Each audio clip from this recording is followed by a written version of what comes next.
You comment. Dear friends and comrades,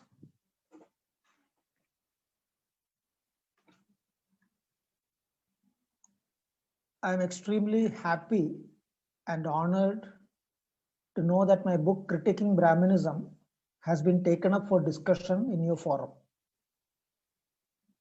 Today I came to know from Comrade Rajashekhar that this is part of a series that you have been doing to popularize the contributions made by the communists on the caste question. That is extremely important. The lead essay of my book gives a concise summary of the arguments that have been put forward in the remaining ones. It attempts to give an overall understanding of what Brahmanism is and its role in the making and functioning of the Indian ruling classes and their state. One important thing that I would like to emphasize in this is my argument that the aggressive, explicit Brahmanism promoted by the RSS is not an aberration from what is supposed to be the actual or the basic tradition of the Indian state and the ruling classes. I have tried to show that Brahmanism has always been at their core. If we don't grasp this, we will fall into the trap of relying on a Gandhi or a Nehru to face up to the Sangh Parivar fascists. And it's not just a matter of Nehru and a Gandhi and all that, but I think in every one of our nationalities, in each one of our nationalities, a critical appreciation of what has been called the Renaissance period,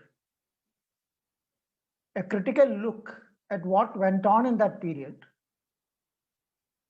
to what extent it was a rupture from Brahmanism, and to what extent a reformulation to suit new necessities is very much needed.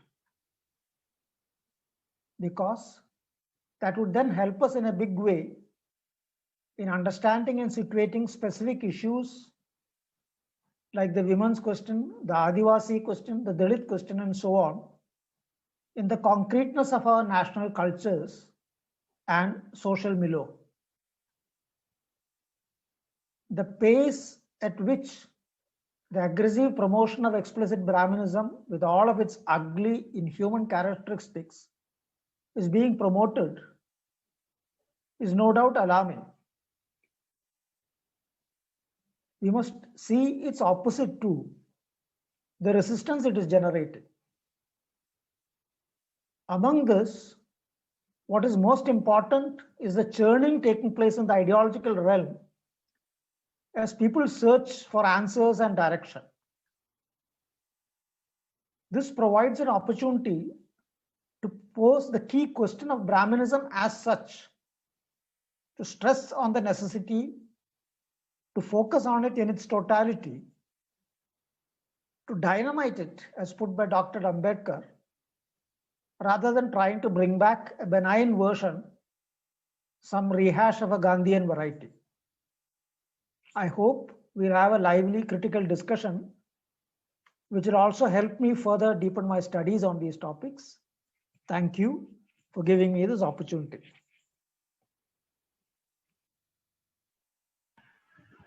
That's all, Comrade.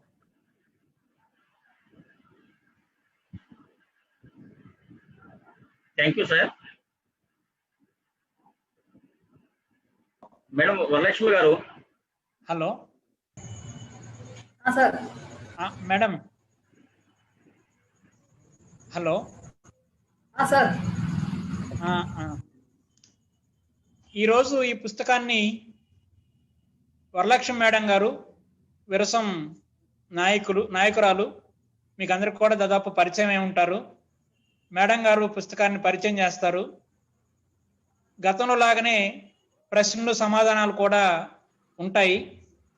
కాబట్టి చివరి వరకు వేచి ఉండి మీ ప్రశ్నలకి సమాధానాల కోసం వేచి ఉంటారని, ప్రశ్నలు కూడా దాదాపుగా చివరిలో పోస్ట్ చేయడం ద్వారా ఎవరికి కూడా అంతరాయం లేకుండా ఉంటుంది కాబట్టి దాన్ని పాటిస్తారని చెప్పని ఆశిస్తూ వరలక్ష్మి మేడం గారిని ప్రారంభించాల్సిందిగా కోరుతూ ఆహ్వానిస్తున్నాను. Thank you madam. Thank you sir. నేను మాట్లాడేది వినిపిస్తుంది కదా? వినిపిస్తుంది మేడం. మిత్రులారా,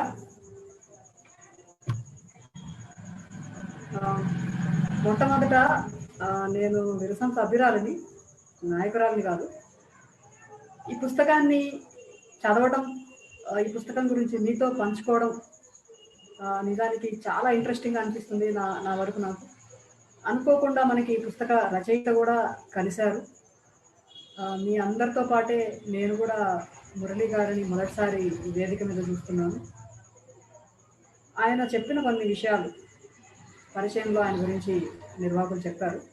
అయితే ఈ పుస్తకం రాయడం వెనుక ఆయనని ఏది ప్రేరేపించింది ఏంటి, మనం అసలు ఇప్పుడు బ్రాహ్మణిజం గురించి జరుగుతున్న చర్చ చాలా తీవ్రమైన చర్చ, చాలా లోతైన చర్చ, చాలా ఆందోళన పడుతున్నారు. ఇప్పుడు ఫాసిజం ముంచుకొస్తున్న, ఫాసిజం చుట్టుముట్టిన తరుణంలో చాలా ఆందోళన పడుతున్నారు. అయితే ఈ సందర్భంలో అసలు ఎట్లా అర్థం చేసుకోవాలి, బ్రాహ్మణిజాన్ని ఎట్లా అర్థం చేసుకోవాలి? సంఘ పరివార్ హిందుత్వ అంటుంది అనుకోండి, అఫ్కోర్స్, కానీ సంఘ పరివార్ చెప్పే హిందుత్వ సారాంశంలో బ్రాహ్మణిజమే. అయితే ఈ బ్రాహ్మణిజం సారాంశాన్ని మనం ఎక్కడ పట్టుకోవాలి, దాన్ని ఎట్లా అర్థం చేసుకోవాలి? ఈ ప్రయత్నంలో భాగంగానే ఆయన ఈ పుస్తకం రాశానని చెప్పారు. ఇందాక మురళి గారు మాట్లాడుతూ ఇట్లాంటి ఒక చర్చ ప్రారంభించడం ఈ వేదిక మీద, ముఖ్యంగా కుల సమస్య మీద కమ్యూనిస్ట్ పార్టీ ఆచరణకు సంబంధించిన చర్చని లేవనెత్తడం అనేది చాలా ఆహ్వానించదగ్గ పరిణామం. ఇప్పుడున్న సందర్భంలో ఇది చాలా ముఖ్యమైనది అని ఆయన చెప్పారు. నిజానికి ఈ పుస్తకం లీడ్ ఆర్టికల్లో, ఈ పుస్తకం పేరుతో ఉన్న ఆర్టికల్లో ఆయన మిగతా మొత్తంగా పుస్తకంలో ఏముంది, కంటెంట్లో మొత్తంగా ఏముంది, బ్రాహ్మణిజం అనే కాన్సెప్ట్ని ఎన్ని వైపుల నుంచి అర్థం చేసుకోవాలి అనే విషయం ఆయన చెప్పారు. అందులో ఆయన ప్రధానంగా చెప్పింది ఏంటంటే, ఆయన స్ట్రెస్ చేసి మరీ చెప్పింది ఏంటంటే, ఈ బ్రాహ్మణిజం అనేది పాలక వర్గాల భావజాల పునాదిగా మనం అర్థం చేసుకోవాలి. ఇది ఆర్ఎస్ఎస్ లేదా బీజేపీ ఐడియాలజీ మాత్రమే కాదు, భారతదేశంలో ఉండే పాలక వర్గాల ప్రధానమైన భావజాలం ఈ బ్రాహ్మణిజం అనేది. కాబట్టి మనం ఉదారవాద ముఖం తొడుక్కున్న నెహ్రూ దగ్గర నుంచి ఇప్పుడు కరడుగట్టిన ఆర్ఎస్ఎస్ వాదులుగా ఉన్న ఇప్పటి పాలకుల దాకా మనం చూస్తే కనుక పునాదిలో ఉన్నది, దాని కోర్లో ఉన్నది పాలక వర్గాల లోపల భావజాలంగా పనిచేసింది బ్రాహ్మణిజం. దీన్ని మనం అర్థం చేసుకుంటే కానీ మనం బ్రాహ్మణిజం మీద ఎట్లాంటి పోరాటం చేయాలో మనకి స్పష్టత రాదు. అట్లాగే మనం మన చరిత్రని మళ్ళీ పరిశీలిస్తున్నప్పుడు, మన చరిత్రని అధ్యయనం చేస్తున్న క్రమంలో బ్రాహ్మణిజానికి వ్యతిరేకంగా ఏ పోరాటాలు జరిగినాయి అనేది విమర్శనాత్మకంగా అంచనా వేయాల్సిన అవసరం ఉంది. అట్లాగే మన సంస్కరణవాద యుగం అని ఏదైతే పిలుస్తున్నామో, ఈ సంస్కరణవాద యుగంలో ఏం జరిగింది అసలు? ఇది నిజంగా బ్రాహ్మణ మతాన్ని లేదా కుల వ్యవస్థని ఎంత మేరకు ఇది కదిలించింది? నిజంగా కుల వ్యవస్థని కదిలించిందా, లేదా మారుతున్న కాలానికి అనుగుణంగా బ్రాహ్మణిజాన్ని అది మళ్ళీ గట్టిగా స్థాపించగలిగిందా? ఈ సంస్కరణవాద యుగాన్ని మనం ఆయా ప్రాంతాలలో, తెలుగు సమాజంలో సంస్కరణవేత్తలు ఉన్నారు, రిఫార్మర్స్ ఎవరైతే ఉన్నారో, అట్లాగే అన్ని సమాజాలలో ఇట్లాంటి సంస్కరణల కాలాన్ని ఒకదాన్ని చూస్తాం.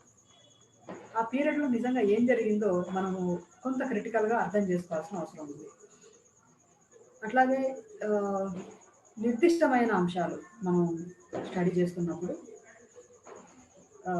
మహిళా సమస్య కానీ, దళిత సమస్య కానీ, ఆదివాసీ సమస్య కానీ స్థానికత నుండి, స్థానిక అనుభవాల నుండి, స్థానిక సమాజాలలో వాటి మీద బ్రాహ్మణిజం ప్రభావం ఎట్లా ఉంది అని ఇక్కడి అనుభవాల నుంచి, ఇక్కడి ఎక్స్పీరియన్సెస్ నుంచి మనం దాన్ని స్టడీ చేయాల్సిన అవసరం ఉంది అని కూడా చెప్పారు ఆయన. ఇప్పుడు ఈ సందర్భంలో అంటే ఎంత వేగంగా ఫాసిజం మనల్ని చుట్టుముడుతుంది అని ఈ సందర్భంలో మనము సరే బ్రాహ్మణిజం మీద, కుల వ్యవస్థ మీద, లేదా బ్రాహ్మణీయ హిందూ ఫాసిజం మీద మనం తప్పనిసరిగా పోరాటం చేయాల్సిన, ఒక ఐక్య పోరాటం చేయాల్సిన అవసరం ఉంది. అట్లాగే దాని భావజాల పునాదుని కూడా మనం ధ్వంసం చేయాల్సిన అవసరం ఉంది. ఈ పోరాటంలో మనము ఉదారవాద హిందుత్వ వైపు కనుక వెళ్తే మన పోరాటం సక్సెస్ కాదు. అంటే ఆర్ఎస్ఎస్ చాలా తీవ్రంగా కనపడుతుంది మనకి, బీజేపీ చాలా తీవ్రంగా కనపడుతుంది కాబట్టి కొంత సాఫ్ట్ హిందుత్వ వైపు, కొంత ఉదారవాద ముఖం వేసుకున్న కాంగ్రెస్ని కానీ లేదంటే ఇతరేతర పార్లమెంటరీ పార్టీలను కానీ మనం ప్రత్యామ్నాయంగా అనుకుంటే కొంతలో కొంత మార్పు అయితే ఉండొచ్చు. కానీ మొత్తం మీద అంటే మనకి ఇప్పుడు రెండు రకాల బ్రాహ్మణిజాలు ఉన్నాయి. ఒకటి హార్డ్ కోర్ బ్రాహ్మణిజం, ఏదైతే సంఘ్ పరివార్ అని చెప్తున్నారు. మనం మామూలుగా హిందుత్వ అని మాట్లాడుతున్న ప్రతి చోట బ్రాహ్మణిజం అనే రచయిత ఉపయోగించారు. హార్డ్ కోర్ హిందుత్వ ఒకటైతే నెహ్రూ గాంధీ వెరైటీ ఆఫ్ హిందుత్వ కూడా మనకుంది, ఆ బ్రాహ్మణిజం కూడా మనకుంది. కాబట్టి ఈ రెండింటి మధ్య చాయిస్ కాదు జరగాల్సింది, మొత్తంగా బ్రాహ్మణిజాన్ని దాని పునాదులతో సహా ధ్వంసం చేయాల్సిన అవసరం ఉంది. దానికి మనం ఎట్లా పని చేస్తాము అనేది కీలకమైన విషయము. ఈ దిశగా ఈ చర్చలు ఉంటాయని ఆయన ఆశిస్తూ ఆయన పుస్తకాన్ని మన మధ్య ఇట్లా డిస్కషన్లో ఉంచడం అనేది చాలా సంతోషంగా ఉందని మనతో పంచుకున్నారు. ఇప్పుడు నేను పుస్తకం గురించి కొన్ని విషయాలు చెప్తాను. నిజానికి ఇందులో ఉన్న కాన్సెప్ట్స్ ఇది వేరు వ్యాసాల సంకలనం. ఇందాక నిర్వాహకులు చెప్పినట్టుగా ఈ పుస్తక రచనకి ప్రారంభం ఎక్కడ జరిగింది అని అంటే, మన రచయిత కామ్రేడ్ మురళి జైల్లో ఉన్నప్పుడు, పూనా ఎర్రవాడ జైల్లో ఉన్నప్పుడు ఆయన బాలగంగాధర్ తిలక్ రాసిన గీతా రహస్య అనే పుస్తకాన్ని చదువుతూ అందులో చాలా విషయాలు మనము బ్రాహ్మణిజం తాత్వికతని అర్థం చేసుకోవడానికి అందులో చాలా విషయాలు పనికొస్తాయి అని ఆయన భావించడం, ఇంకా లోతుగా దాన్ని అధ్యయనం చేయడానికి అది ప్రేరణ కావడం, అట్లాగే చాలా కీలకమైన సామాజిక పరిణామాలకి మహారాష్ట్ర కేంద్రంగా ఉండడాన్ని మనం చూస్తాం. ఈ మహారాష్ట్ర నుంచి వచ్చిన సాహిత్యాన్ని ఒరిజినల్లో చదవడానికి ఆయన మరాఠీ భాష నేర్చుకున్నారు జైల్లో ఉండి. మరాఠీ భాష నేర్చుకొని గీతా రహస్య ఇంకా ఇతరేతర పుస్తకాలని ఆయన అధ్యయనం చేసి, గీతా రహస్య అయితే దాని ప్రామాణికమైన ఇంగ్లీష్ ట్రాన్స్లేషన్ కూడా అందుబాటులో లేదు కాబట్టి మరాఠీలోనే చదువుతున్నాను అని అన్నారు. ఇవి అధ్యయనం చేస్తూ ఆయన రాసిన కొన్ని వ్యాసాలు, ఇవి జైల్లో రాసుకున్న తర్వాత మళ్ళీ రిలీజ్ అయ్యి బయటకు వచ్చిన తర్వాత ఆయన దాన్ని ఇతరేతర రెఫరెన్సెస్, ఇతరేతర పరిశోధన కూడా చేసి వాటిని మరింత అభివృద్ధి చేసి మన ముందు ఉంచారు. ఇందులో మనకి 9 వ్యాసాలు ఉన్నాయి. బ్రాహ్మణిజాన్ని ఇంట్రడ్యూస్ చేస్తూ ప్రధాన ఆర్టికల్ ఒకటి ఉంది. అలాగే బ్రాహ్మణిజం యొక్క నీతిని మనం ఎట్లా చూడాలి, మనము బ్రాహ్మణ తాత్విక పునాదిని కనుక చూస్తే, అంటే ప్రధానంగా బ్రాహ్మణ సిద్ధాంతంలో మనకి ఆధ్యాత్మికత అని వాళ్ళు చెప్పే దాంట్లో ప్రధానంగా మనకి అద్వైతం అనే కాన్సెప్ట్ కనిపిస్తుంది. ఈ అద్వైతం అనే కాన్సెప్ట్ని మనం ఎట్లా అర్థం చేసుకోవాలి, ఎందుకంటే మురళి గారు ఏమంటారంటే ఈ అద్వైతం అనే సిద్ధాంతం చుట్టూనే మొత్తం బ్రాహ్మణిజం తిరుగుతుంది. ఇప్పుడు దాని ఫౌండేషన్ దగ్గర నుంచి, దాని ఫార్మేషన్ దగ్గర నుంచి దాని భావజాల తాత్విక పునాదంతా అందులో ఉంది. ఇప్పుడు సంఘ పరివార్ మాట్లాడుతున్నది కూడా, సంఘ పరివార్ మాట్లాడుతున్న సిద్ధాంతం కూడా అందులో ఉంది అని చెప్తారు ఆయన. అందుకని వాళ్ళు అఖండ భారత్ అనే ఒక సిద్ధాంతాన్ని తీసుకురావడం అయితే ఇంకా చాలా విషయాలు. అందుకని ఆయన అద్వైత సిద్ధాంతాన్ని, ఆ తత్వాన్ని మొత్తం ఈ పుస్తకం పొడుగున చాలా సందర్భంగా దాన్ని విమర్శ పెట్టడమే కాకుండా అందులో ఉండే కీలకమైన కాన్సెప్ట్ మనం ఎట్లా అర్థం చేసుకోవాలి అని చిన్న కొన్ని పరికరాలు మనకు అందించారు. అట్లాగే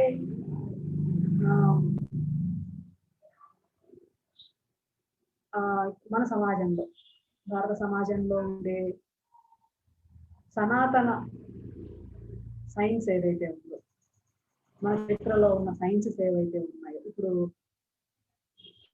సంఘ పరివార్ చెప్తున్నట్టుగా మనకి ఆ రోజుల్లోనే చాలా గొప్పగా సైన్స్ అభివృద్ధి అయ్యి ఉంది.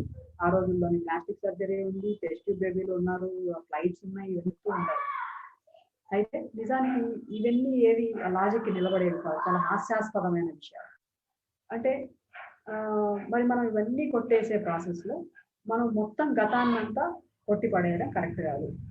నిజంగానే ప్రతి సమాజానికి తనదైన స్థానిక జ్ఞానం ఉంటుంది, సంస్కృతి ఉంటుంది, తనదైన అనుభవాలు ఉంటాయి, చారిత్రక అనుభవాలు ఉంటాయి. వాటన్నిటినీ మనము చారిత్రక భౌతికవాద పద్ధతిలో విశ్లేషణ చేయాల్సిన అవసరం ఉంది.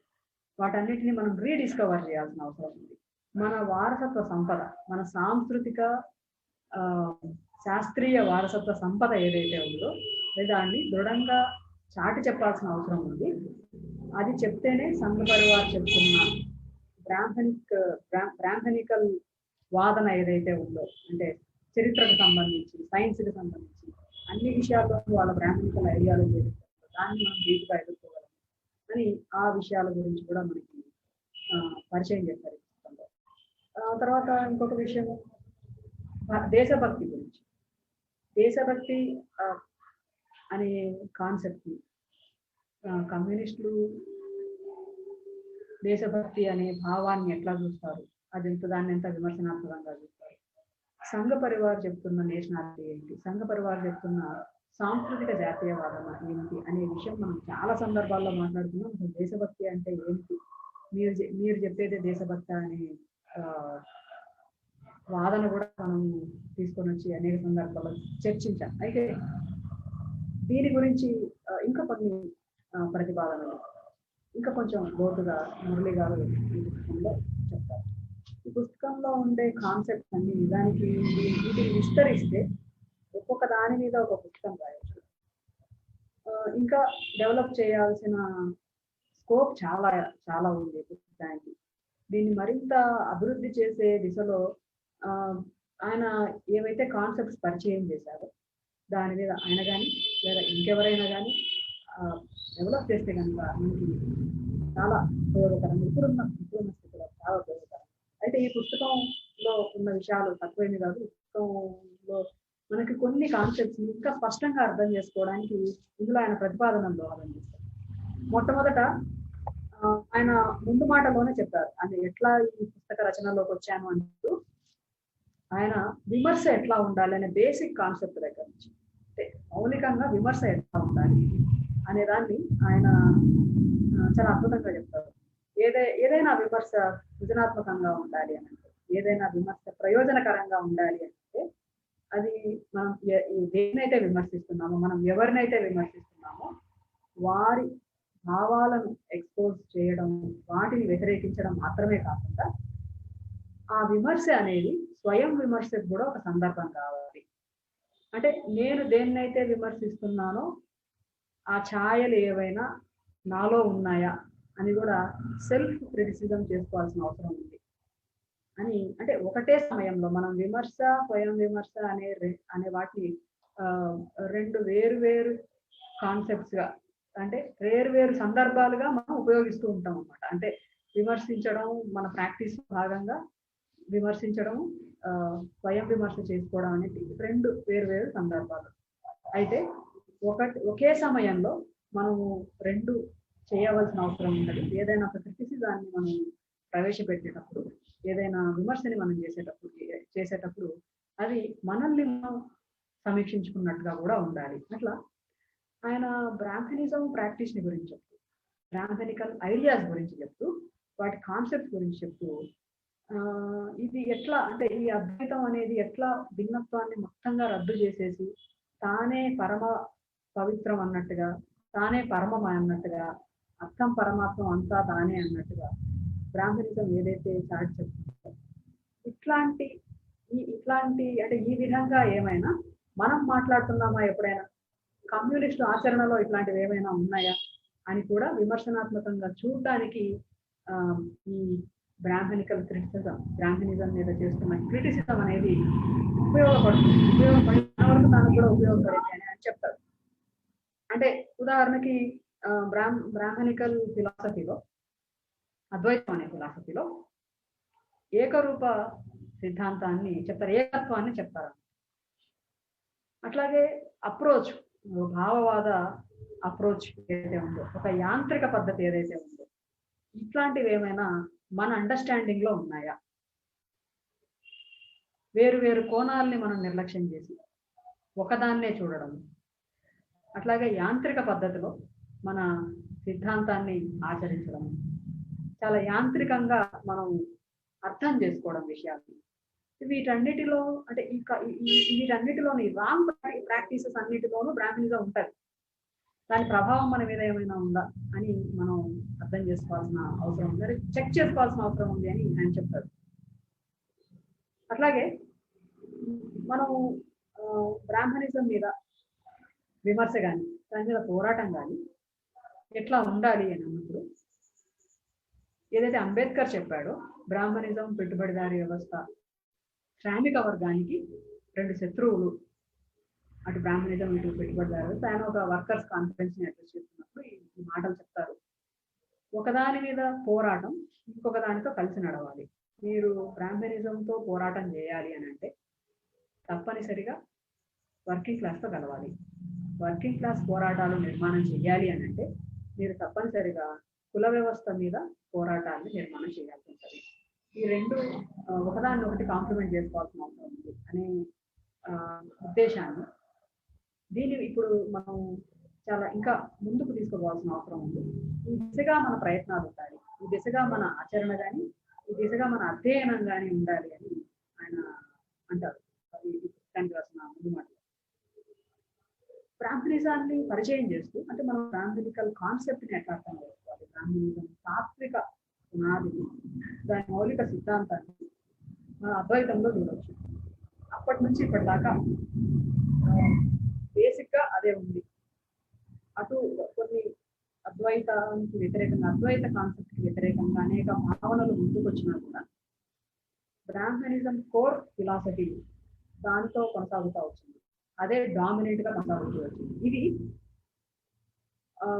మాదెప్పుడో వేదకాలం నుండి వస్తున్న ఒక అద్భుతమైన తాత్వికత సంప్రదాయం అది చెప్తూ ఉంటారు కదా.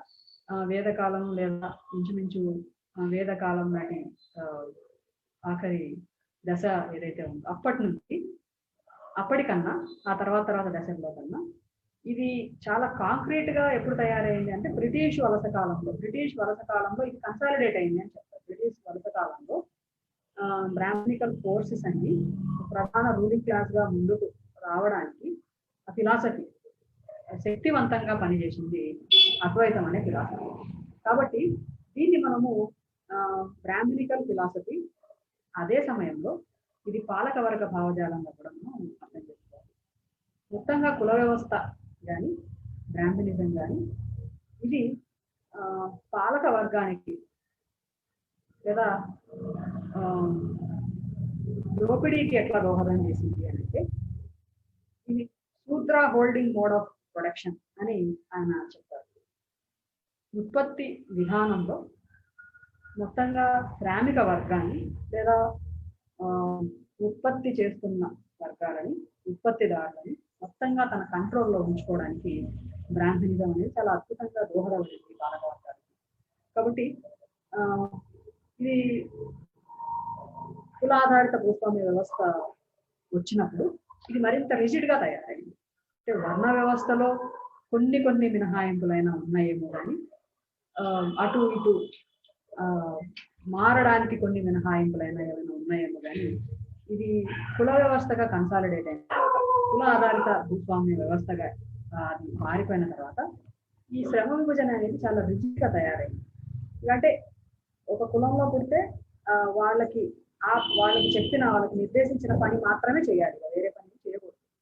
ఇట్లాంటివి కాంక్రీట్ గా కుల వ్యవస్థని, నియమాలని, కుల ఆధారిత భూస్వామ్య వ్యవస్థ బ్రాహ్మణికల్ ఫిలాసఫీ తోటి తయారు చేస్తుంది.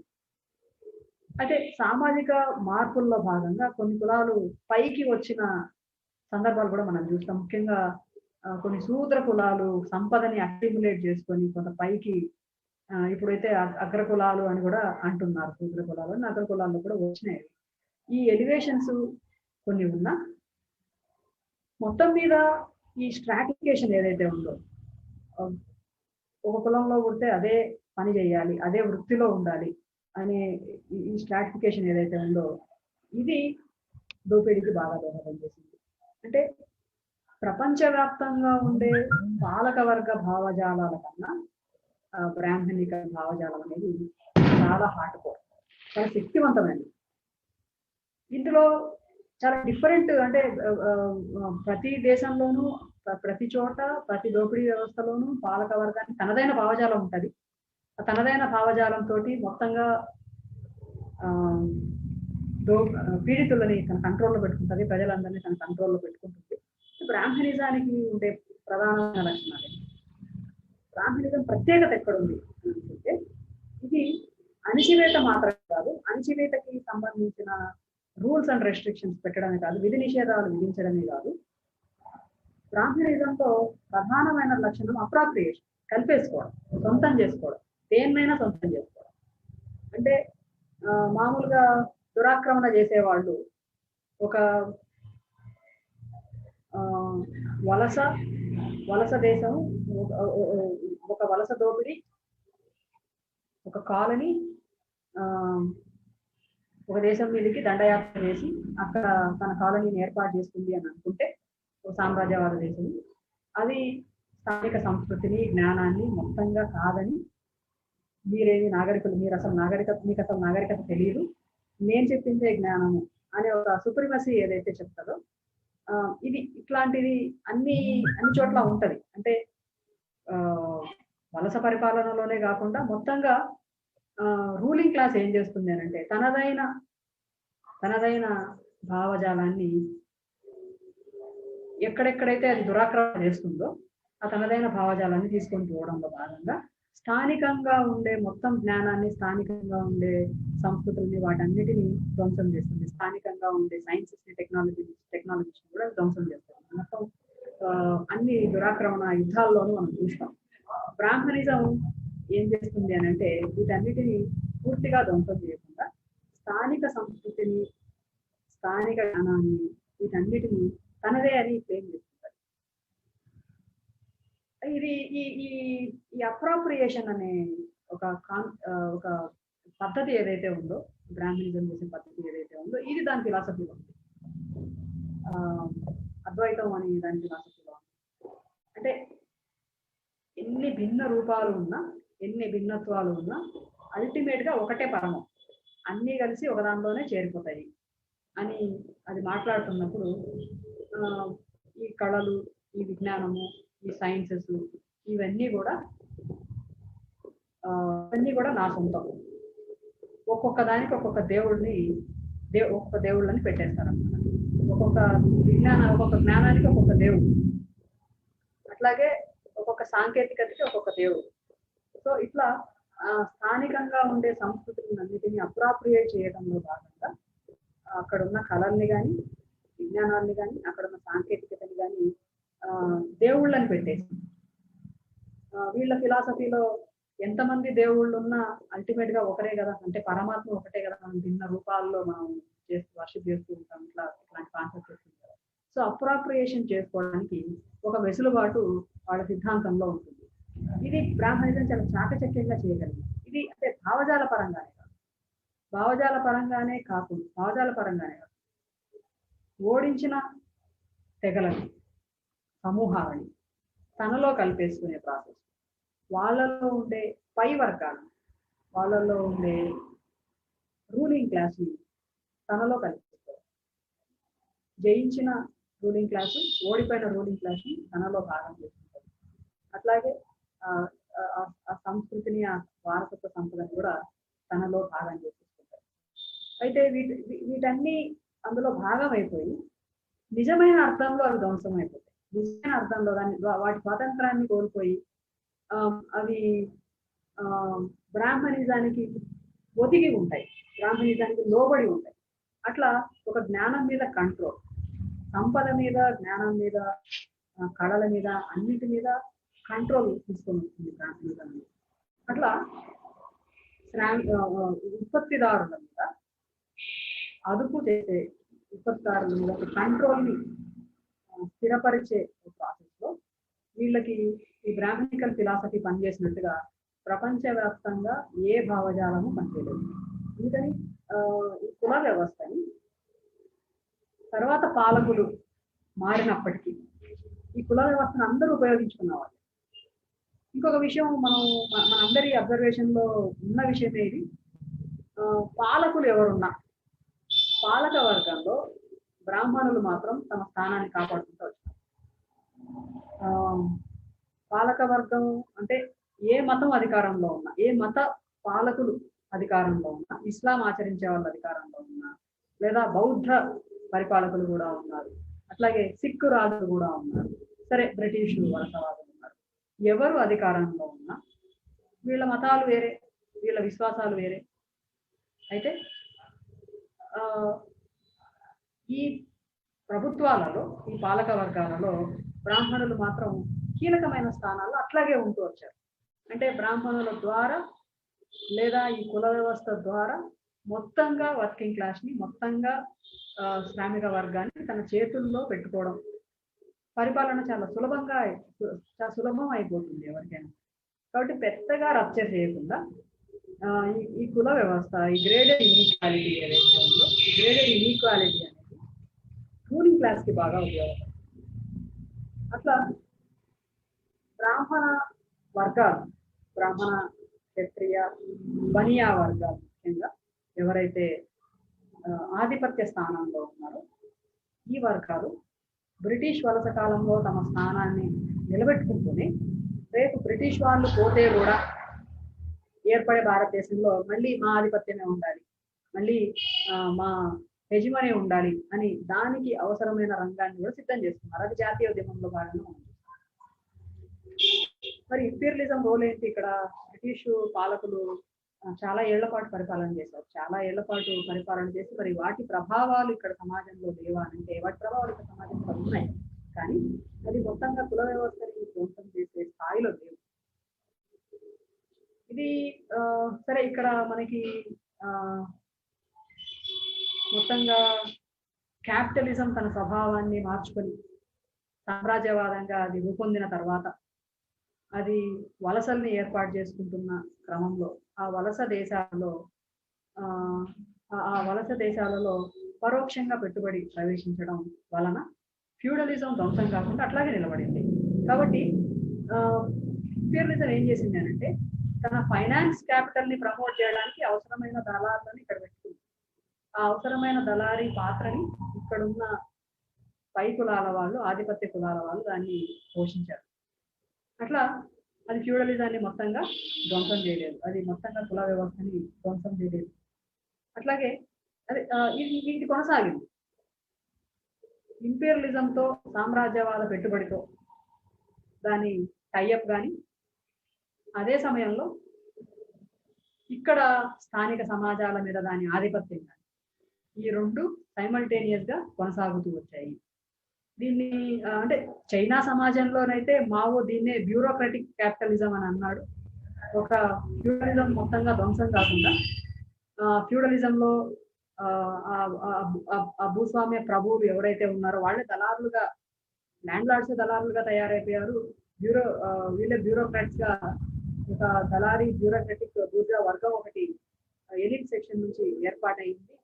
అది చాలా పెద్ద అడ్డంకిగా మారింది సమాజాన్ని మార్చడానికి అని అక్కడ ఏదైతే చెప్పాడో అది మనం ఇక్కడ చూస్తే కనుక, ఇక్కడ పూర్తిగా కుల వ్యవస్థ వైపు నుంచి మనం చూస్తే కనుక ఈ సవర్ణులు అని మనం వ్యవహరించే బ్రాహ్మణ, క్షత్రియ, వైశ్య కులాలు, ముఖ్యంగా ఇక్కడైతే బనియా కులాలు, వీళ్ళు కొత్త బూర్జా వర్గంగా రూపొందారు. కొత్త బూర్జా వర్గంగా, కొత్త దళారులుగా రూపొంది ఈ ఐడియాలజీని, బ్రాహ్మణిజం అనే ఐడియాలజీని అట్లాగే కాపాడుకుంటూ వచ్చారు. కాబట్టి ఇది వాళ్ళకి అవసరం. అంటే ఇంపీరియలిజం చేయదలుచుకున్న దోపిడీ చేయాలి అని అంటే ఈ తయారీ వర్గం వాళ్ళకి అవసరం. కాబట్టి బ్రిటిషు వాళ్ళ ప్రభుత్వంలో వీళ్ళు ఉంటూనే, కీలక స్థానాల్లో ఉంటూనే తర్వాత అధికారంలోకి రావడం ఇదంతా మనం చూడవచ్చు. సరే, ఈ కాన్సెప్ట్ ఆయన చెప్తూ బ్రాహ్మణ వ్యతిరేక ఉద్యమాలు ఏ కారణాల వల్ల, చాలా చరిత్ర పొడవున వీళ్ళు ఇప్పుడు హిందుత్వవాదులు చెప్తున్నా లేదా కోర్ బ్రాహ్మణిక ఫిలాసఫీ ఏదైతే ఉందో అద్వైత అని మనం చెప్పామో, ఈ అద్వైత దీనికి వ్యతిరేకంగా మనకి ప్రత్యామ్నాయ భావజాలాలు అనేకం వచ్చాయి. చార్వాకుల దగ్గర నుంచి, చార్వాకులు, బౌద్ధులు, జైనులు, ఈ సిద్ధాంతాలన్నీ ముందుకు వచ్చాయి. అయితే క్రమక్రమంగా వీటన్నిటిని కూడా బ్రాహ్మణిజం మింగేసింది. వీటన్నిటికన్నా కర్ణాటక ప్రాంతంలో లింగాయత్ మతం ఒకటి చాలా రాడికల్ గా ముందుకు వచ్చింది. బసవన్న లింగాయత్ మతాన్ని స్థాపించి అక్కడ ఆయన ప్రచారం చేసిన సిద్ధాంతం ఎంత విప్లవాత్మకంగా 12వ శతాబ్దంలోనే ఎంత విప్లవాత్మకమైన సిద్ధాంతాలని ఆయన ముందుకు తీసుకొని వచ్చాడనంటే, బ్రాహ్మణిజం అపవిత్రంగా చూసే ప్రతి బసవన్న తన ఫిలాసఫీలో ఉన్నతమైన స్థానాన్ని ఇచ్చి ఒక బ్రాహ్మణిజానికి వ్యతిరేకంగా పోరాటాన్ని ముందు. ఉదాహరణకి బ్రాహ్మణిజం పాటించే అంటుముట్టు ఆచారం, స్త్రీల నెలసరి ఏదైతే ఉంటుందో అది బ్రాహ్మణిజం అపవిత్రం అని చెప్తారు. దాన్ని అపవిత్రమని నువ్వు ఎట్లా చూస్తావు, అది మా పుట్టుకకి కారణం కదా అని బసవన్న తన సిద్ధాంతంలో చెప్తారు. అట్లాగే ఆయన చాకలి, వడ్రంగి ఇట్లా చేతి వృత్తుల వాళ్ళు, అనేక సేవా రంగంలో ఉన్నవాళ్ళు, వీళ్ళంతా నా గురువులు. అసలైన జ్ఞానం ఇక్కడ ఉంది. అసలైన జ్ఞానం ఎక్కడ ఉంటుంది అంటే, బ్రాహ్మణిజం ఇక్కడ చేసిన ఇంకొక ముఖ్యమైన పని ఏంటి అంటే, అది శారీరక శ్రమకి మానసిక శ్రమకి మధ్య విభజనని భయంకరంగా తీసుకొని వచ్చింది. అంటే ఎంత పెద్ద అడ్డుగోడ వేసింది అని అంటే, పూర్తిగా కొన్ని సమూహాలు శారీరక శ్రమలో ఉండిపోతుంది, పూర్తిగా కొన్ని సమూహాలు మేధావులుగా, బుద్ధిజీవులుగా లేదా పూజారి వర్గంలో ఉండిపోవడం. అంటే జ్ఞానం కొంతమందికే పరిమితం చేయడం వల్ల మానసిక శ్రమకి సంబంధించిన జ్ఞానం కొంతమందికే పరిమితం చేయడం వల్ల జ్ఞానం అనేది అభివృద్ధి చెందలేదు, విస్తరించలేదు. ఇదొక అంశం. అయితే ఇక్కడ శారీరక శ్రమని భారతదేశంలో చూసినంత చిన్న చూపు వేరే ప్రపంచంలో ఎక్కడ దాన్ని పట్టుకున్నాడు బసవన్న. ఆయన పట్టుకుని వీళ్ళు నా గురువులు అని అన్నాడు. అంటే ఇంత రాడికల్ గా ముందుకు వచ్చింది. కానీ తర్వాత అన్ని కూడా బ్రాహ్మణిజంలో కలిసిపోయాయి, అన్ని కూడా తనలో భాగం చేసేస్తుంది. తను జరిగింది, ఇది ఎందుకు జరిగింది అని మనము కొంత వర్గ దృక్పథంతో పరిశీలన చేయాలి అని మురళి గారు అంటారు. అంటే ఎప్పుడైతే శ్రామిక వర్గము క్లాస్ ఫర్ ఇట్ సెల్ఫ్, శ్రామిక వర్గం తనను తాను ఒక వర్గంగా గుర్తించి కోసం ఎప్పుడైతే నిలబడుతుందో అప్పుడు రూలింగ్ క్లాస్ అని ధ్వంసం చేస్తారు. ఇది కాలేదు. ఇది కాకుండా బ్రాహ్మణిజం ఏం చేసింది అని అంటే, ఆ దృక్పథాన్ని రాకుంటే బ్రాహ్మణిజాన్ని సవాలు చేస్తూ ముందుకు వచ్చారో, ఆ సవాలు చేస్తూ ముందుకొచ్చే ఐడియాలజీస్ ని ప్రచారం చేసే వాళ్ళందరినీ తనలో కలిగిస్తుంది. వాళ్ళందరికీ ఒక పొజిషన్ ఇచ్చింది, ఒక ఎలిట్ పొజిషన్ ఇచ్చింది, తనలో భాగం చేస్తుంది. ఈ శ్రామిక వర్గంగా అట్లాగే ఉండిపోయింది. ఆ కుల వ్యవస్థ అట్టడుగున అట్లాగే ఉండిపోయింది. కొంత మార్పు ఎక్కడ జరిగింది అని అంటే, కొన్ని కులాలు కొంత పైకి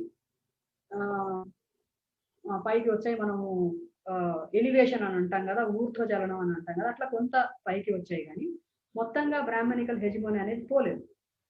సో ఇది ప్రధానంగా ఇక్కడ ఫ్యూడలిజానికి వ్యతిరేకంగా జరిగే పోరాటంలో ఈ బ్రాహ్మణిక యాంటీ బ్రాహ్మణికల్ మూవ్మెంట్స్ ఏవైతే వచ్చాయో, బ్రాహ్మణ వ్యతిరేక ఉద్యమాలు ఏవైతే వచ్చాయో, భావనలు ఏవైతే వచ్చాయో, ఈ భావనలు శక్తివంతమైన వర్గ పోరాటాలకు మారలేకపోయాయి. ఈ భావనల్ని తనలో కలిపేసుకుంది. ఈ కాన్సెప్ట్ మనం అంటే అప్పటికి అంత అప్పటి చారిత్రక స్థితిలో ఆ పరిణామాలు ఎట్లా జరిగాయి ఏంటి అనేది కూడా మనం చరిత్రని అధ్యయనం చేయాల్సిన అవసరం ఉంది. ఏవి అడ్డంకిగా తయారయ్యాయి అని. సో ఇట్లా ఈ హిస్టరీని ఒకసారి మనం పరిశీలన చేయాల్సిన అవసరం ఉంటుంది. ఎక్కడ దీనికి బ్రాహ్మణిజానికి ఎక్కడ శక్తి ఉంది, ఎట్లా ఇది మొత్తం, ఎక్కడ యాంటీ బ్రాహ్మణికల్ మూవ్మెంట్స్ పరిమితులకు లోనైనాయి, ఎక్కడ అవి ఒక సామాజిక పరిణామాల్లో భాగంగా ఒక చిన్న పాత్ర పోషించి తర్వాత అవి మాయమైపోయాయి, తర్వాత అవి జీర్ణమైపోయాయి. దీన్ని మనం అర్థం చేసుకోవాల్సింది. అట్లాగే మనం మొత్తంగా యాంటీ బ్రాహ్మణికల్ కల్చరల్ మూవ్మెంట్స్ ఏవైతే వచ్చాయో వాటిని మనం సొంతం చేసుకోవాల్సిన అవసరం ఉంది. ఇది ఇక్కడికి ఈ చివరికి రావడానికన్నా ముందు ఒక చిన్న కాన్సెప్ట్, ఇంతకుముందు ఆయన అద్వైతం మీద విమర్శ పెడుతూ మనం దాన్ని ఏ వైపు నుంచి విమర్శించాలి. మామూలుగా మనము బ్రాహ్మణిజం మీద లేదా హిందుత్వ అనే సిద్ధాంతం మీద మనము విమర్శ పెడుతున్నప్పుడు ఏ వైపు నుంచి ఆ క్రిటిసిజం ఉండాలి అని చూడడానికి కూడా కొన్ని ఇంట్రెస్టింగ్ ఆయన చేశారంటే, మనం ఎట్లా దాని కోర్ ఫిలాసఫీని ఎక్కడ చూడాలి అని అనుకున్నప్పుడు దాని కోర్ ఫిలాసఫీని ఏ వైపు నుంచి చెప్పగొట్టాలి అనే విషయం మనకు అర్థమవుతుంది. అయితే ఇది ఈ అద్వైతం అనే భావనని బ్రాహ్మణికల్ రూలింగ్ క్లాస్ ఏదైతే ఉందో ఒక చిన్న మత సంబంధమైన ఒక ఆధ్యాత్మిక భావన లేదా మతపరమైన భావనగా మాత్రమే దాన్ని ఉండనివ్వలేదు. వాళ్ళు చెప్తూ ఉంటారు ఇది జీవన విధానం, హిందుత్వ అనేది జీవన విధానం అని చెప్తూ ఉంటారు. ఇది మొత్తంగా అందరిలోకి ఇన్వైట్ చేయగలిగారు కాబట్టి వాళ్ళు అంత ఇదిగా అంత కాన్ఫిడెంట్ గా ఇది ఒక జీవన విధానం అని ఇది మొత్తంగా అందరిలోకి ఈ బ్రాహ్మణికల్ కాన్సెప్ట్ అనేది ఆ భావనలు అనేది సమాజంలో అందరి మెదడుల్లోకి ఎక్కగలిగేలాగా చేశారు. ఎక్కడ అవకాశం ఉంటే అక్కడ దానికి ఎంత చాకచక్యంగా వాళ్ళ ఫిలాసఫీని తీసుకొస్తూ వచ్చారు. ఈవెన్ భారతదేశం అనే కాన్సెప్ట్ లో కూడా బ్రాహ్మణికల్ కాన్సెప్ట్ ఉంటుంది. మనం దాన్ని చూడకపోతే మనం దాన్ని చూడలేకపోతే ఆ వైపు నుంచి మనం దాన్ని కాంట్రడిక్ట్ చెయ్యం. మనం ఎక్కడో మన విమర్శలో కూడా మనం ఎక్కడో గర్వం అవుతాం. కాబట్టి అది తీసుకొస్తున్న అఖండ భారత్ అనే కాన్సెప్ట్ కూడా ఒక రకంగా ఇది బ్రాహ్మణికల్ కాన్సెప్టే, ఇది కుల భావనే. నేషనాలిటీ భిన్న నేషనాలిటీస్ ని అది వేరు జాతులది అంచివేసి మొత్తంగా ఒకటే భారతదేశమే అనే కాన్సెప్ట్ ని ముందుకు తీసుకొని రావడానికి భాగంగా అంటే రెండు రకాల ప్రయత్నాలు జరుగుతాయి.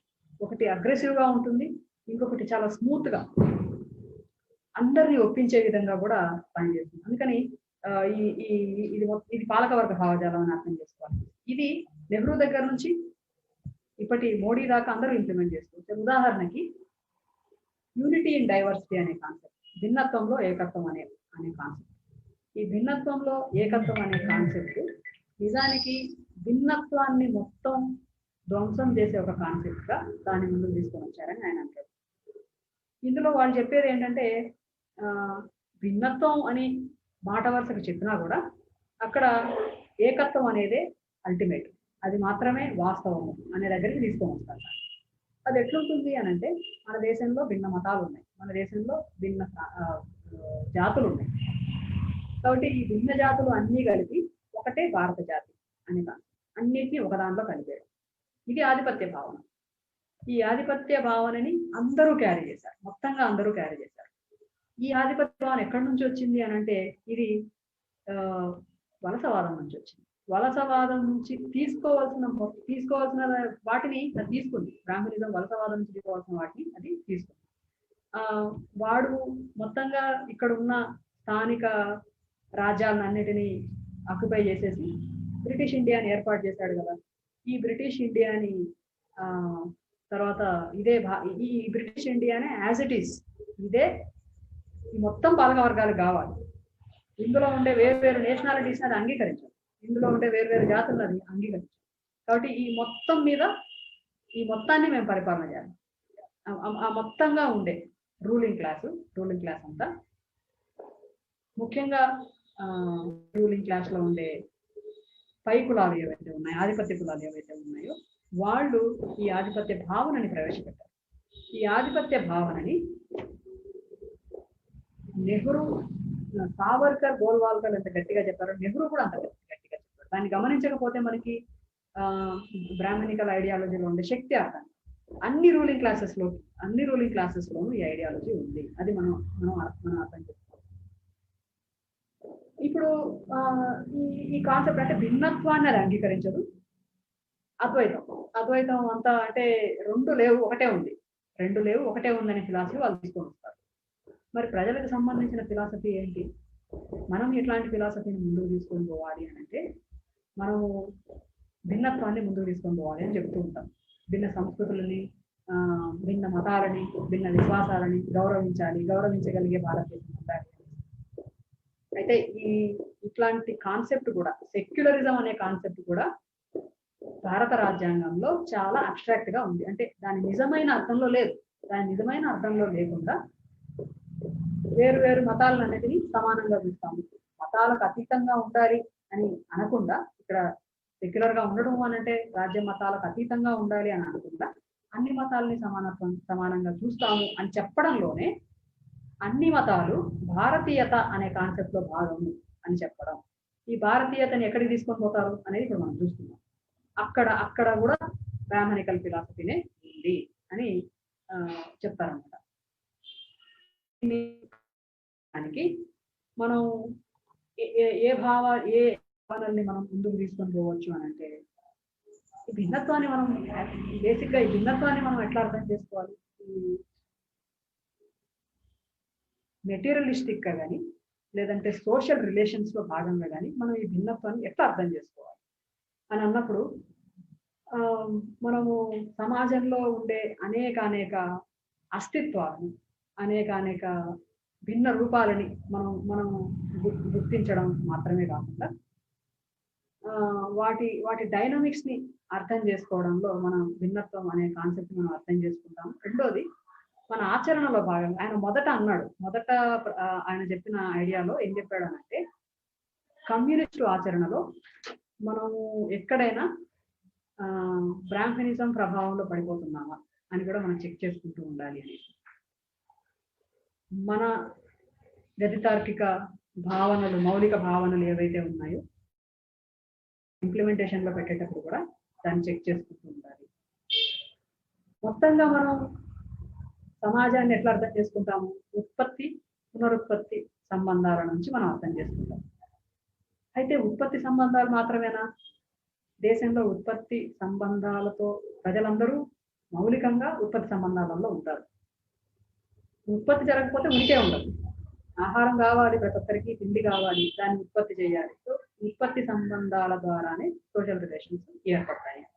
అది ఓకే, అంతవరకు ఉంది. కానీ ఈ ఉత్పత్తి సంబంధాలని మాత్రమే మన క్లాస్ అని అనుకుంటే, ఈ క్లాస్ అనేది మాత్రమే కాదు, మనుషులు అనేక సంబంధాలలో ఉంటారు. ఉదాహరణకి కుల సంబంధాలలో ఉంటారు, ఇక్కడ జెండర్ ఉంటుంది, స్త్రీ పురుష సంబంధాలు ఉంటాయి, వేరు జాతులు ఉంటాయి, వేరు ప్రాంతాలు ఉంటాయి, వేరు తెగలు ఉంటాయి. ప్రతి దానికి దాని డైనామిక్. ఉదాహరణకి మీరు ఒక చోట క్లాస్ ఎట్లా ఆపరేట్ అవుతుందో మీరు గమనిస్తూ ఉన్నారనుకోండి, ఒక క్లాస్ ఎట్లా ఆపరేట్ అవుతుందో అని మీరు స్టడీ చేస్తూ ఉన్నారనుకోండి, అందులో భాగంగానే కులం ఆపరేట్ అవుతుంది, అందులో భాగంగానే స్త్రీ పురుష సంబంధాలు ఆపరేట్ అవుతూ ఉంటాయి. ఏ ఒక్కదాన్ని పరమం చేసినా మనం అద్వైతంలో పడిపోతామని మురళి అంటారు. ఇది చాలా ఇంట్రెస్టింగ్ గా అనిపిస్తుంది.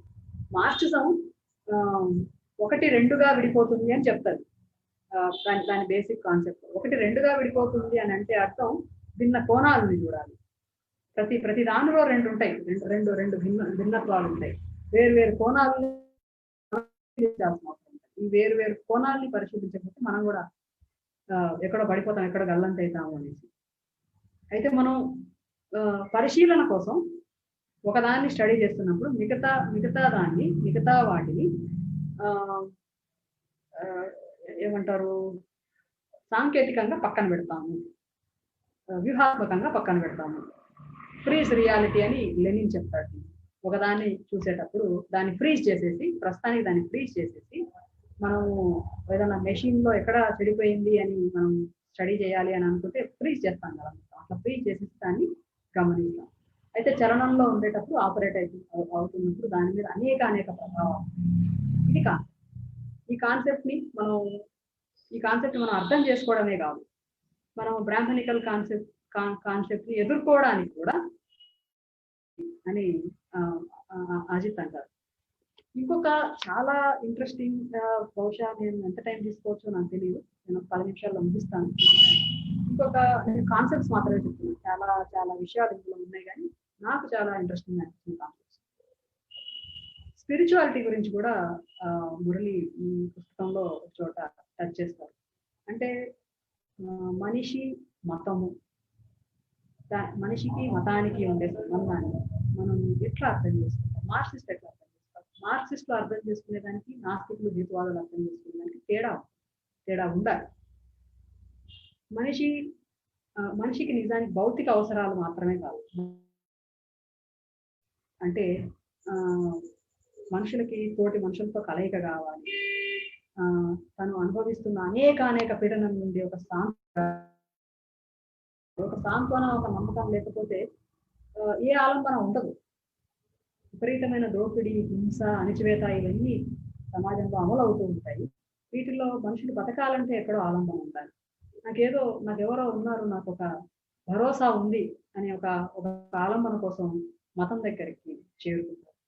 అది మాత్రమే కాదు, ఒక నిజంగానే ఒక స్పిరిచువల్ ఎక్స్పీరియన్స్ అనేది దానిలో ఉంటుంది. హృదయం లేని చోట హృదయం అని మార్క్స్ అంటాడు కదా, దాన్ని గుర్తు చేస్తూ దీన్ని మనము మొత్తంగా ఈ రిలీజియస్ ఎక్స్పీరియన్స్ ఏదైతే ఉందో, స్పిరిచువల్ భావన ఏదైతే ఉందో దాన్ని మొత్తంగా కొట్టి పడేయకుండా, మనిషికి మీరు యాంత్రికంగా ఉంటారు, మీరు యాంత్రికంగా ఆలోచిస్తారు, మీరు యూరోపియన్ ఫిలాసఫీ అని భారతీయ తత్వశాస్త్రంలో, ఇక్కడి ఫిలాసఫీలో మనిషికి ఉండే భౌతిక అవసరాల కన్నా మానసిక అవసరాలకి ఎక్కువ ఇంపార్టెన్స్ ఇస్తాము అని చెప్తుంటారు.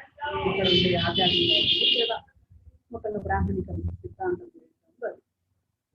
భౌతిక అవసరాలు మాత్రమే కాదు, మానసిక అవసరాలు కూడా ఉంటాయి అనే విషయం మనం గుర్తించాలి. ఇందులో ప్రతిపాదిస్తాం. ఇది ఎట్లా గుర్తిస్తాం మనం? ఈ మానసిక అవసరాలు మనం ఎట్లా తీర్చుకుంటాము? కమ్యూనిస్టులు ఏం చెప్పాలి? మనిషికి స్పిరిచువల్ ఎక్స్పీరియన్స్ ఎక్కడి నుంచి వస్తుందంటే, స్పిరిచువల్ ఎక్స్పీరియన్స్ అయితే కమ్యూనిస్టులు చెప్పడం ఏంటి అని మనకు అనిపిస్తుంది. కానీ నిజానికి ఇండివిజువల్ అనేవాళ్ళు సోషల్ సెల్ఫ్ గా మారటంలో ఒక అద్భుతమైన స్పిరిచువల్ ఎక్స్పీరియన్స్ ఉంటుంది అని మురళి అంటారు. అంటే నిష్కామ కర్మ అని అద్వైతం చెప్తారు. నువ్వు చేసే పనితో నువ్వు సంబంధం పెట్టుకోవద్దు, నువ్వు ఫలితం గురించి ఆశించవద్దు, అందులో నాకేమొస్తుంది అని అనుకోవద్దు, నువ్వు కర్మని ఆచరిస్తా పోవాలి. అంటే కుల వ్యవస్థని బలపరచడానికి అల్టిమేట్ గా తీసుకుని వచ్చింది. అంటే నువ్వు ఫలితం ఆశించకుండా నువ్వు సేవ చేస్తూ ఉండాలి, అంతే. నువ్వు సేవ చేస్తూ ఉండాలి, ఫలితాన్ని ఆశించకుండా, దానికి డిసోసియేట్ గా ఉండాలని చెప్తూ, సమాజం కోసం స్వార్థం లేకుండా పని చేయడం అనే కాన్సెప్ట్ ఏదైతే ఉంటుందో, ఇది కాన్షియస్ గా కమ్యూనిస్టులు చేస్తారు. అందులో ఒక సోషల్ సెల్ఫ్ ఉంటుంది. ఈ సోషల్ సెల్ఫ్ గుర్తింపజేయాలి. మనిషికి స్వార్థం కాదు, సమూహంలో బతికేటప్పుడు, సమూహంలో భాగంగా మనం త్యాగం చేస్తున్నప్పుడు, సమాజం కోసం బతుకుతున్నప్పుడు ఉండే ఒక భావన ఏదైతే ఉంటుందో, ఒక మానసిక అనుభూతి ఏదైతే ఉంటుందో, అది రీప్లేస్ చేస్తుంది. వాళ్ళు చెప్పే రిలీజియస్ కాన్సెప్ట్ ని అది రీప్లేస్ చేస్తుంది. ఎట్లా సాధ్యమవుతుంది? కమ్యూనిస్టులకు ఇన్ని త్యాగాలు చేయడం, విప్లవకారులకు ఎట్లా సాధ్యమవుతుంది అని అంటే, నిజంగా అది ఇప్పుడు నిజానికి ఇది వివరించడం చాలా కష్టం. కానీ ఆయన దాన్ని ఆపోజిట్ గా ఇట్లా పెడతాడు అన్నమాట. వాడు చెప్పే నిష్కామ కర్మకు ఆపోజిట్ గా ఇట్లా పెడతాడు. సమాజం కోసం చేసే త్యాగంలో ఎటువంటి భావన ఉందో మనం అర్థం చేసుకోవాలి, ఎటువంటి భావన ఉంటుందో మనం చెప్పాలి అని ఆయన చెప్తాడు. సమూహం కోసం పనిచేయడం. ఏ గెట్ టుగెదర్నెస్ అయితే ఒక మతం తీసుకొని వస్తారో దాన్ని మన సామాజిక ఆచరణలో తీసుకొని రావాలి, అట్లాగే దాన్ని ముందుకు తీసుకొని రావాలి. ఎట్లా మనం ఈ కాన్సెప్ట్ మనం ఎట్లా అభివృద్ధి చేయగలం అనేది ఆలోచించాల్సిన విషయం. చివరి చాలా ముఖ్యమైన విషయం, మన సైన్స్ వారసత్వాన్ని ప్రతి సమాజానికి తనదైన ఒక చరిత్ర ఉంటుంది, తనదైన సంస్కృతి ఉంటుంది, తనదైన సైన్స్ ఉంటుంది, తనదైన జ్ఞానం ఉంటుంది. ఈ మొత్తం జ్ఞానాన్ని మొత్తం నాదే అని బ్రాహ్మణిజం చెప్తుంది. అంటే సైన్స్ ఎప్పుడో మా వేదాల్లోనే ఉందండి. మీరు చెప్పే ఈ భావనలన్నీ, ఒక ఆయన అసలు కమ్యూనిజం అనే భావన కూడా మా అద్వైతంలో ఉంది, అంతకన్నా గొప్పగా చెప్పారు మా వాళ్ళు అని కూడా చెప్తారు అనమాట.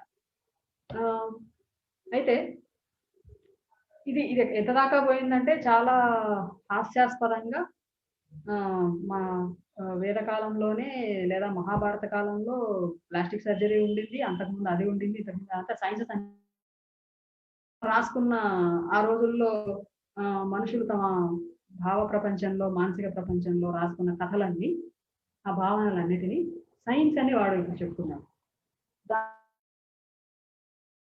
ప్రభుత్వాలు ఫండ్స్ కేటాయిస్తున్నాయి, యూనివర్సిటీలకు డబ్బులు ఇస్తున్నాయి దాని మీద. అంటే మీరు సనాతన సైన్స్ మీరు ఆవిష్కరించండి అని చెప్తే ఈ ప్రొఫెసర్లు వీళ్ళంతా ఏం చేస్తున్నారంటే రామాయణ కాలంలో విమానాలు ఉన్నాయి, మహాభారత కాలంలో ప్లాస్టిక్ సర్జరీ ఉంది, అది ఉంది, ఇది ఉంది అని చెత్త కాన్సెప్ట్స్ అన్ని ముందుకు తీసుకొని వచ్చి మన హాస్యాస్పదంగా తయారైపోతుంది.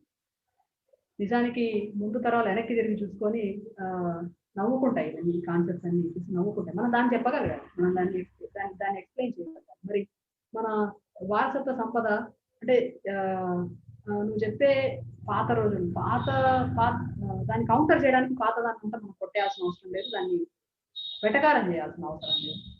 మామూలుగా మనం వాళ్ళు ఏం చేసుకుంటాము అంటే వాడు తీసుకొచ్చే ప్రతి కాన్సెప్ట్ ని మనం వెటకారం చేసుకుంటాం, మనం ఎగతాళి చేస్తాము, ఇంకే వాడేదో మనోభావం దెబ్బతింటే ఇట్లా నాన్సెన్స్ అంతా కాదు. కానీ మనం ఎఫెక్టివ్ గా పీపుల్ కి దగ్గరగా పోయే రకంగా మనం ఎట్లా తీసుకొని రావచ్చు, మనం ఎట్లా ఏ కాన్సెప్ట్ మనం ముందుకు తీసుకొని రావచ్చు అని జాగ్రత్తగా ఆలోచించాల్సి ఉంటుంది. అప్పుడు నిజంగానే మనకి చాలా వారసత్వ సంపద ఉంది, నిజంగానే మనకు పాత రోజుల్లో డెవలప్ అయిన సైన్స్ ఉంది. అయితే ఈ పాత రోజుల్లో డెవలప్ అయిన సైన్స్, ఈ వారసత్వం అదంతా ఎట్లా ధ్వంసం అయిపోయింది అని అంటే వీళ్ళు సంఘ పరివార వాళ్ళు ఏం చెప్తారంటే ముస్లింలు వచ్చి ధ్వంసం చేసినారు ఇదంతా, వీళ్ళు ముస్లిం పాలకులు వచ్చేసి ఇక్కడ వాళ్ళు రావడం వల్లనే మన పాత సైన్సెస్ ఇవన్నీ విజ్ఞానం ఇదంతా పోయింది అని దురాక్రమణదారులుగా ఇట్లా చెప్తూ ఉంటారు. వాళ్ళకి అవసరం అది. నిజంగానే ఏవైనా దురాక్రమణ దాడులు జరిగితే స్థానికంగా ఉండే సంస్కృతులు ప్రభావితం అవుతాయి. అయితే బయట దేశాల నుంచి వచ్చే దురాక్రమణల్లో ఒక చిన్న కాన్సెప్ట్ ఉంటుంది. అది ఏంటి అని అంటే ఎక్కడో ఇచ్చిపుచ్చుకునేది ఉంటుంది. మనకు ఆఫ్ఘన్లు వచ్చినప్పుడు లేదా టర్క్స్ వచ్చినప్పుడు, మొఘల్స్ వచ్చినప్పుడు, బ్రిటిష్ వాళ్ళు వచ్చినప్పుడు మనకి చాలా కొత్త విజ్ఞానాలు, కొత్త విషయాలు భారతదేశానికి పరిచయమైనవి. అట్లా ఒక ఎక్స్చేంజ్ ఆఫ్ నాలెడ్జ్ స్థానికంగా ఉండే వాటిల్లో రప్చర్ అయితే జరుగుతుంది, కొన్ని పోతాయి, కొన్ని ధ్వంసం అవుతాయి, ఇవన్నీ. అయితే భారతదేశంలో ఇక్కడ ఆయన నిజానికి మురళి తన పుస్తకం పొడవునా భారతదేశం అనే మాట వాడలేదు, అలవాట్ల భాగంగా నేను అంటున్నా. కానీ ఆయన సౌత్ ఏషియా అని అన్నాడు. చాలా కాన్షియస్ మనం వాడు చెప్పే నేషనాలిటీని మనం నిజానికి అంగీకరించాం.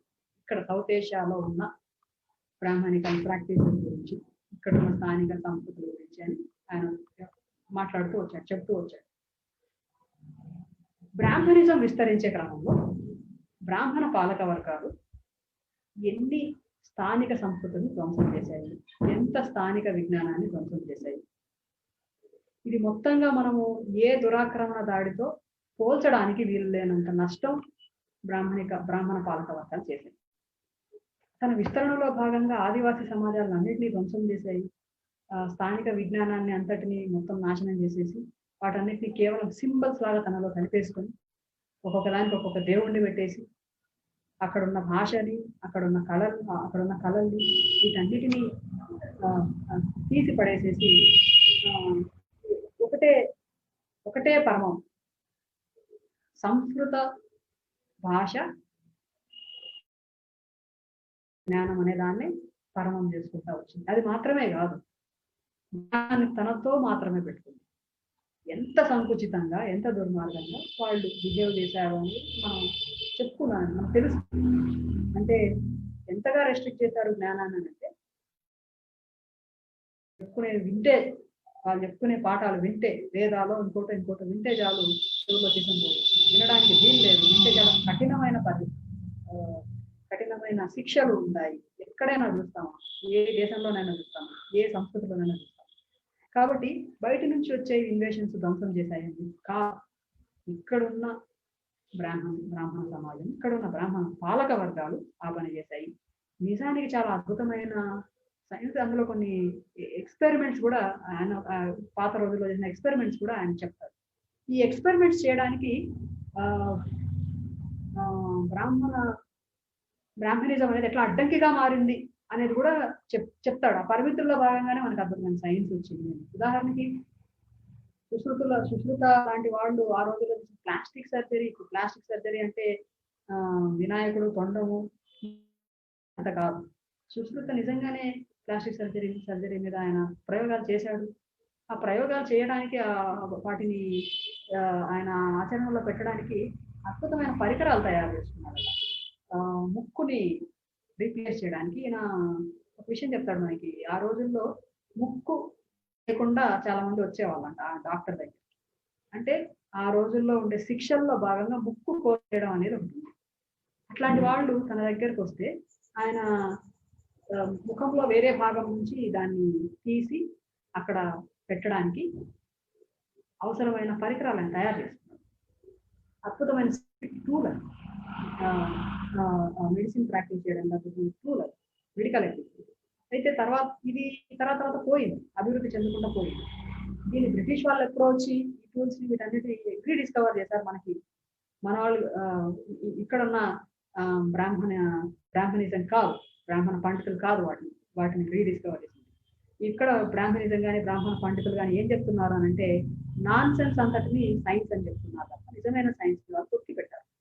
ఇది ప్రధానంగా ఇది ఎట్లా జరిగింది అని అంటే, మానసిక శ్రమకి శారీరక శ్రమకి మధ్య పెద్ద గోడ కట్టేసినారు. ఎంత పెద్ద గోడ కట్టేసినారు అని అంటే, దీనివల్ల జ్ఞానానికి విపరీతమైన నష్టం జరిగింది. ఈ నష్టం మామూలు నష్టం కాదు. ఏదైనా ఒక సైంటిఫిక్ కాన్సెప్ట్ అనేది ప్రయోగంలో పోతేనే అది ముందుకు పోతుంది, డెవలప్ అవుతుంది. ప్రయోగం చేయడానికి దాంతో కలిసి శ్రమ చేయాలి. కానీ ఇక్కడ శ్రమ వేరే, ఆలోచన వేరే, లేదు సంబంధం. ఆలోచనల్ని వీళ్ళ దగ్గరికి రానివ్వరు. పరికరాలతో పనిచేసే వాళ్ళ దగ్గరికి, స్థానిక జ్ఞానం ఉన్న వాళ్ళ దగ్గరికి రానివ్వరు. ఇట్లా ఒక ఎడం పెట్టేసి మొత్తంగా జ్ఞానం అభివృద్ధి చెందకుండా బ్రాహ్మణిజం మన చరిత్రలో పెద్ద అడ్డంకిగా తయారైంది. మన సైన్సెస్ కి పెద్ద అడ్డంకిగా తయారైంది. అది మేజర్గా మనం దాని గురించి చెప్పాలి. మొఘల్స్ వాళ్ళ లేదా ఇంకొకళ్ళు ముస్లిం పాలకులు వచ్చి ధ్వంసం చేయడం కాదు, ఇక్కడ బ్రాహ్మణిజం ధ్వంసం. ఇదంతా బ్రాహ్మణిజం. నేషనాలిటీ అనే కాన్సెప్ట్ దగ్గర స్థానికతలన్నిటినీ అంటే ఎట్లా తనలో భాగం చేసుకుంటూ వచ్చింది అన్నప్పుడు, ఈ బ్రాహ్మణికల్ ఐడియాలజీ ఉండే అన్ని ruling classes unity in diversity అని చెప్పడం మాత్రమే కాకుండా, ఇక్కడ అనేక జాతులు ఉన్నాయి. ఇప్పుడు రాష్ట్రాలన్నీ వేరు జాతులు, మళ్ళీ వీటిల్లో కూడా రకరకాల జాతులు. ఇవి పార్టీ ఆకాంక్షలను చాటి చెప్తూ జాతి గుర్తింపు కోసం, నేషనాలిటీ కోసం చాలా మనకి స్ట్రగుల్స్ కూడా ఉన్నాయి, జాతి పోరాటాలు కూడా ఉన్నాయి. వీటన్నిటినీ భారతీయతలో ఎట్లా భాగం చేసుకున్నారు అని అంటే, వీటన్నిటికీ స్టేట్ ఫుడ్ ఒకటి ఇచ్చేసి రాష్ట్రాలుగా వీటిని గుర్తిస్తూ, ఈ రాష్ట్రాలుగా గుర్తించడానికి ఒక రాష్ట్రాల పునర్వ్యవస్థీకరణ, భాష ప్రాతిపదికగా రాష్ట్రాల పునర్వ్యవస్థీకరణాన్ని పెట్టి రాష్ట్రాలు విభజించి, అది కూడా పూర్తి స్థాయిలో చేయలేదు. ఇంకా ఇప్పటికీ చాలా డిమాండ్స్ పెండింగే ఉన్నాయి. అట్లాగే జాతి విముక్తి పోరాటాలను అణిచివేసి ఇక్కడున్న భాషల్ని భారతదేశంలో ఉండే వివిధ భాషలన్నిటినీ రీజనల్ లాంగ్వేజెస్ అని చెప్తుంటారు. రాజ్యాంగంలో రాయకపోయినా హిందీ నేషనల్ లాంగ్వేజ్ అని ముందుకు తీసుకుంటారు. ఈ కాన్సెప్ట్ ని మొదటి నుంచి పాలక వర్గాలు తీసుకుంటారు. ఇది అందుకని ప్రజల మెదడుల్లోకి భారతదేశం విస్తరణవాదం అనేది సామాన్య ప్రజల్లో కూడా వెళ్ళిపోయేటట్లుగా ఒక శత్రువుని కూడా తయారు చేసి, మనకు తెలుసు శత్రు దేశాన్ని తయారు. కాబట్టి ఈ ఈ విస్తరణవాద కాన్సెప్ట్ కి వ్యతిరేకంగా మనం స్థానిక జాతులని, భాషలని, సంస్కృతిని వీటన్నిటిని బయటికి తీయాల్సిన అవసరం ఉంది. స్థానిక జ్ఞానాన్ని మనం చెప్పాల్సిన అవసరం ఉంది. అట్లా జరగకుండా ఉండటానికి మొత్తంగా అప్రాప్రియేషన్ లో భాగంగా నార్త్ ఇండియా నుంచి వైష్ణవ సాంప్రదాయాలు ఎట్లా ఎక్కుతున్నారు అనేది కూడా మనకి పండుగల రూపంలో, సంప్రదాయాల రూపంలో, ఫ్యాషన్ల రూపంలో ఇట్లా వస్తుంది. వీటికి ఇక్కడున్న ఎలిట్ సెక్షన్ వెళ్ళిపోవడం, ప్రధానంగా మిడిల్ క్లాస్ లో ఉండే పై వర్గం ఏదైతే చదువుకోవడానికి ఎవరికి అవకాశం వచ్చింది అని అంటే పై కులాల వాళ్ళకి, ఆధిపత్య కులాల వాళ్ళకి చదువుకోవడానికి అవకాశం వచ్చింది. చదువుకున్న మధ్యతరగతి ఏం చేసింది అంటే ఇంగ్లీష్ భాష నేర్చుకుని ఆధిపత్యాన్ని అట్లే కాపాడుకుంటూ బ్రాహ్మణి ఎలీట్ ఏదైతే ఉందో మొత్తం దానికి సంబంధించిన కల్చరల్ అడాప్టేషన్ అంతా నార్త్ ఇండియాలో ఉండే కల్చరల్ అడాప్టేషన్ అంతా సౌత్ ఇండియాలోను, తర్వాత ఇక్కడ ఉన్న వేరు రాష్ట్రాల్లోనూ ఎవరు అడాప్ట్ చేసుకుంటారు, ఎవరు అడాప్ట్ చేసుకున్నారు అంటే ఇక్కడున్న ఆధిపత్య వర్గాలు ఏదైనా వాళ్ళు తీసుకొని వస్తున్నారు.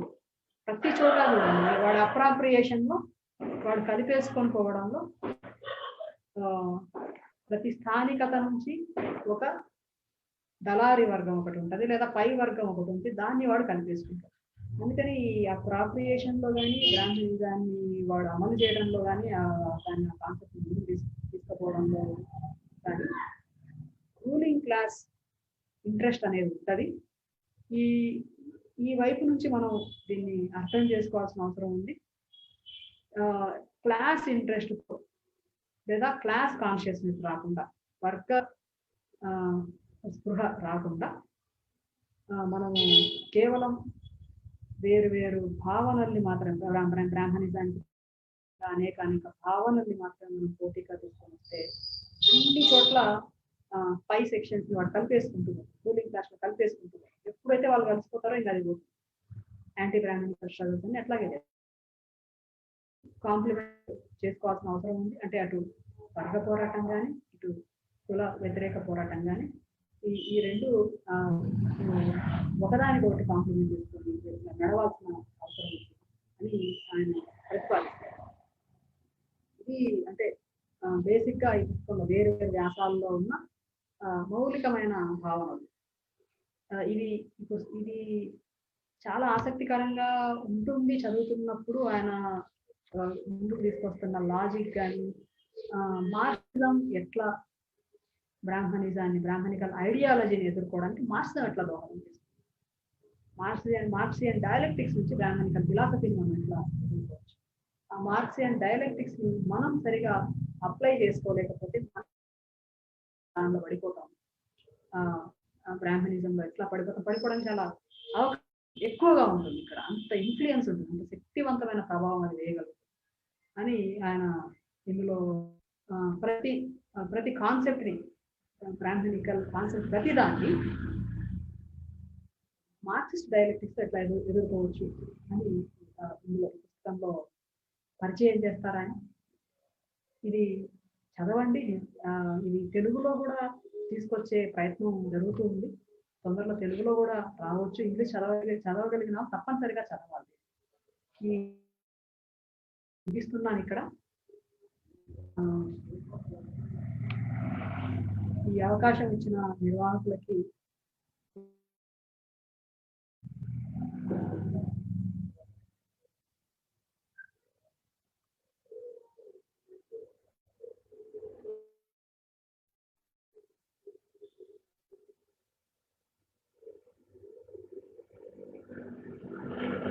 రాజశేఖర్